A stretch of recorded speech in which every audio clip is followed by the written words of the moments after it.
Man jumps off cliff after being struck by lightning. You're probably thinking, the man lost his mind after being struck by lightning. Well, there's more to the story. Just listen. This man was hit by lightning and it changed him forever. He began hearing voices in his head that sounded like they were coming from the people who had died many years ago. At first, these voices were faint and he could barely make out what they were saying. But as time went on, they grew louder and more persistent. He tried everything to get rid of them, but nothing worked. The voices drove him insane. Then, one day, while walking along a beach, he saw a little girl who had drowned. Her parents were standing nearby, sobbing uncontrollably. As he approached them, the girl's voice whispered to him, "Help me." He knew if he didn't do something, she would never rest in peace. So, without hesitation, he jumped into the water and pulled her lifeless body out. The grateful parents thanked him profusely, but all he could think about was the voice. It had stopped. From that moment on, he heard the whispers everywhere he went. He couldn't escape them.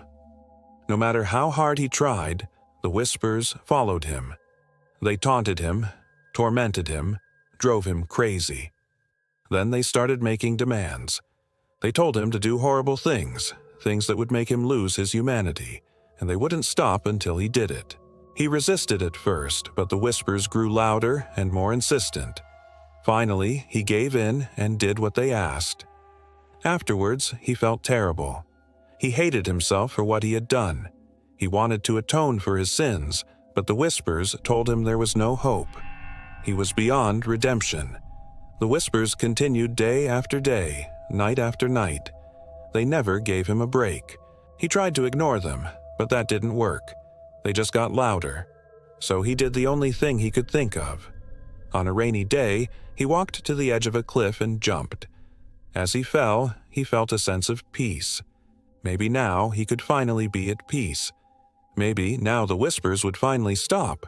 When his body hit the water, he felt nothing. It was as if he had become one with the rain, one with the wind, one with the cliff. He was a part of everything and nothing. All he felt was an overwhelming sense of calm. And in that moment, he knew he was free. The whispers were gone. But some say the whispers can still be heard on windy days. The whispers of a man who jumped off a cliff.